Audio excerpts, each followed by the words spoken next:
Surat Al-Ikhlas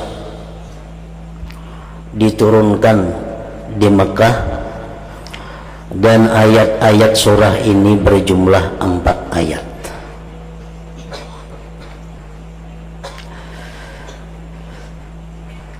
Dinamakan surat ini surat Al-Ikhlas karena orang yang mencintai membaca surat ini akan dapat ikhlas beribadah kepada Allah Subhanahu wa ta'ala. Dan lagi bukan hanya Al-Ikhlas nama surah ini, para ulama mengatakan bahwa surat ini sampai mempunyai 20 nama. Yang demikian menunjukkan kemuliaan dan kelebihan surah ini. Antara lain disebut pula surah ini dengan suratul wilayah, surah wilayah, artinya surah kewalian. Kenapa demikian? Karena barang siapa mencintai ini surah dan mengekali membacanya sara waliyan lillah, dia akan menjadi salah seorang walinya Allah Subhanahu wa ta'ala. Disebut pula surat ini suratul ma'rifah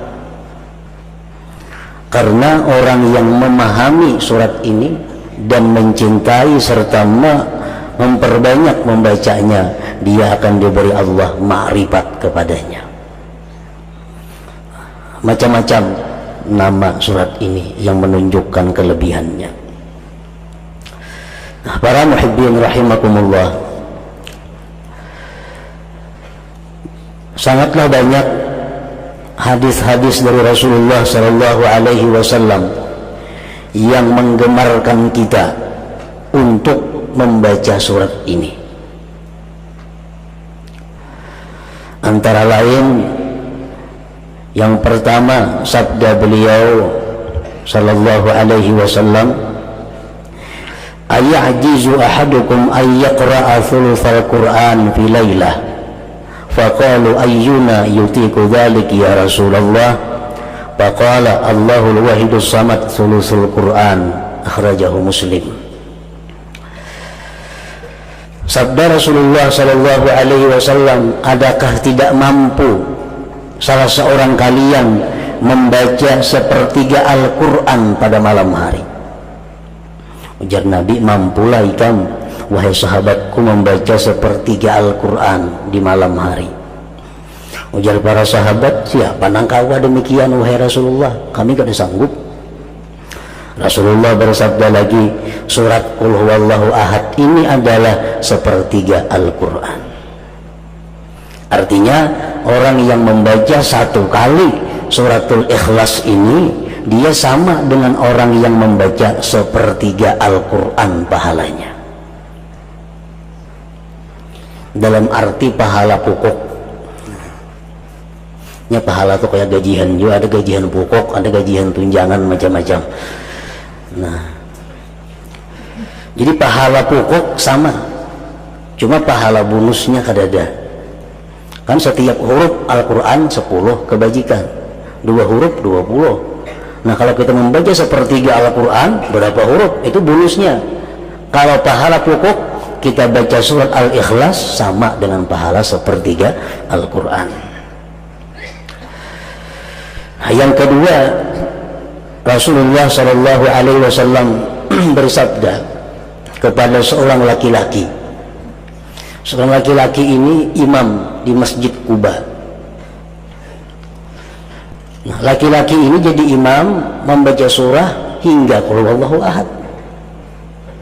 Sembahyang maghribnya, isanya, subuhnya, zuhurnya, asar, bila jadi imam habis Fatihah Qul huwallahu ahad tuh. Rakaat pertama, rakaat kedua. Andai kata dia ingin surat yang lain, tetap ada Qul huwallahu ahad itu. Habis itu kena sambung surat yang lain. Pokoknya setiap kali inya sembahyang mesti dibacanya suratul Ikhlas ini. Dilaporkan orang kepada Rasulullah sallallahu alaihi wasallam, dipanggil oleh Nabi. Ujar Nabi, wa ma yahmiluka an taqra'a hadhihi surah fi kulli rak'ah? Apa yang mendorong engkau? Apa yang mendorong engkau membaca surat ini tiap-tiap rakaat? Faqala ya Rasulullah inni uhibbuha. Wahai Rasul, ulun katuju lawan itu surat. Ulun suka. Faqala Rasulullah sallallahu alaihi wasallam inna hubbaha adkhalakal jannah. Bahwa kecintaan engkau kepada surah Qul huwallahu ahad itu memasukkan engkau ke dalam surga. Rawahu Tirmidzi.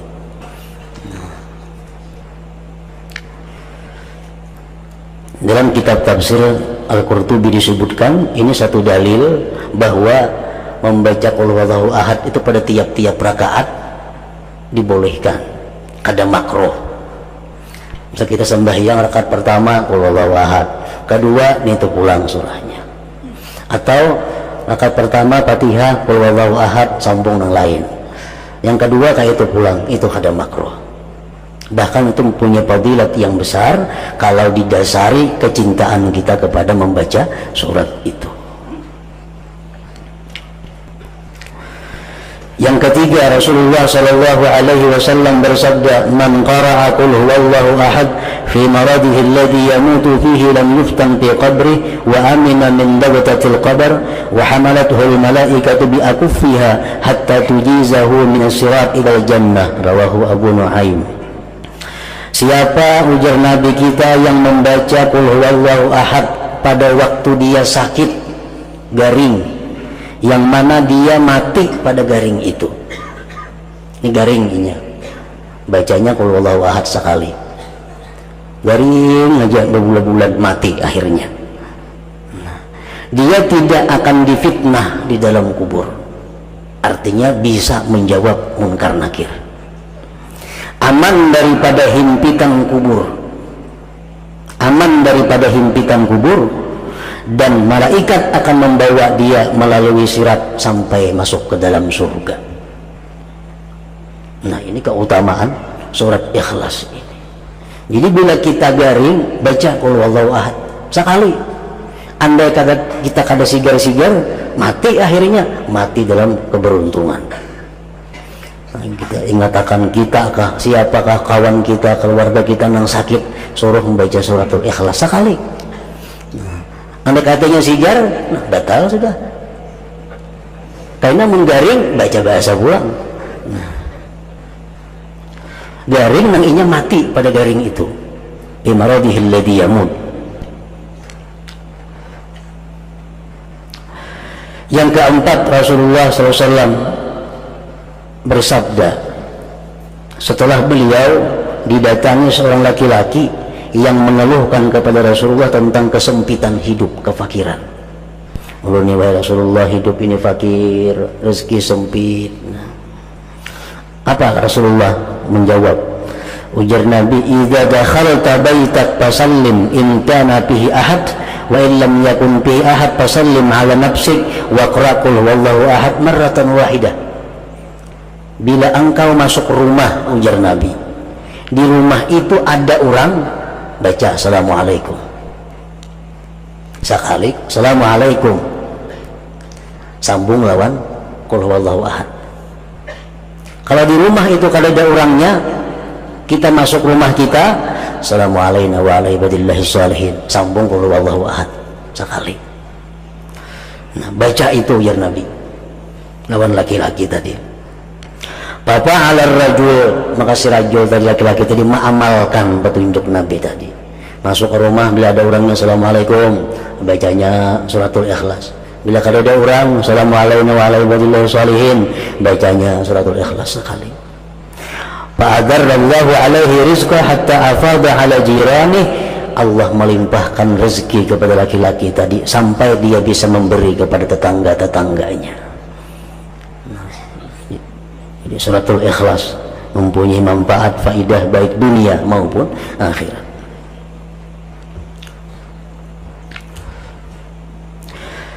Yang kelima, disebutkan lagi tentang faidah fadilat surah Qul huwallahu ahad ini. Annahu kana Jibril alaihi salam ma'ar Rasul alaihi salatu wassalam id aqbala Abu Dzar al-Ghifari faqala Jibril hadza Abu Dzar qad aqbal. Sewaktu Nabi kita berjalan bersama Jibril alaihissalam, tiba-tiba datang sahabat Nabi yang bernama Abu Dzar Al-Ghifari. Ujar Jibril, nah Abu Dzar datang wahai Rasulullah. Ujar Nabi, awa ta'rifuna, ikan kenal kalawan Abu Dzar itu. Kan Jibril biasa kalau datang ke itu cuma Nabi urusannya. Setelah ketemu Nabi sampaikan wahyu, boleh. Ini kada, tuh ujar Jibril, Abu Dzarrin datang. Ujar Nabi, kamu tahu kawan Abu Dzar itu wahai Jibril? Jibril menjawab, huwa ashharu indana minhu indakum. Di kalangan malaikat Abu Dzar lebih terkenal daripada kalangan manusia. Abu Dzar kalau di malaikat wahai Muhammad terkenal lebih daripada di bumi ini. Bersabda Nabi kita, berkata Nabi kita, bimaza nala hadhil fadilah.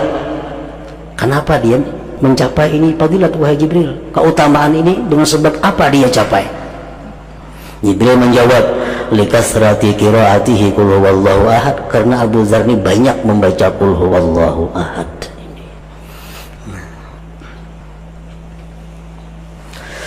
Yang keenam, fadilat daripada suratul Ikhlas. Anas bin Malik meriwayatkan, kunna fi Tabuk, kami berada di Tabuk. Tabuk itu perjalanan 12 hari dari Madinah. Dihitung kilometer itu kurang lebih 560 kilometer dari Madinah. Nah, Rasulullah dan sahabat berperang di sana, perang Tabuk. Fatala'ati syamsu ma laha syu'a' wa diya wa ma ra'aynaha 'ala tilkal halah qattu qabla dhalik fa'ajiba kulluna. Suatu hari matahari terbit, tidak ada cahaya. Matahari itu terbit cuma kalas. Nah, kada kayak biasanya, kada pernah macam itu terbitnya matahari. Kami pun aneh, kenapa matahari jadi demikian? Fanazala Jibril wa qala inna Allah amara an yunazzala minal malaikat 70,000 malak fayusallu ala Muawiyah bin Muawiyah al-Laythi. Jibril turun mengatakan kepada Rasulullah SAW bahwa Allah memerintahkan 70.000 malaikat turun untuk menyembahyangkan jenazah Muawiyah bin Muawiyah al-Laythi, sahabat Rasulullah yang tinggal di Madinah. Jadi Muawiyah bin Muawiyah ini wafat di Madinah, malaikat diperintahkan 70.000 untuk ikut menyembahyangkannya. Nabi kita berkata kepada Jibril, bima balagha ma balag, dengan apa dia mencapai derajat itu wahai Jibril? Jibril menjawab, karena yuhibbu surat al-Ikhlas, karena Muawiyah itu suka dengan surah qul huwallahu ahad. Nah, jadi mencintai surah qul huwallahu ahad, suka membaca surat qul huwallahu ahad, ini akan menyelamatkan kita dunia dan akhirat dan membahagiakan dunia akhirat.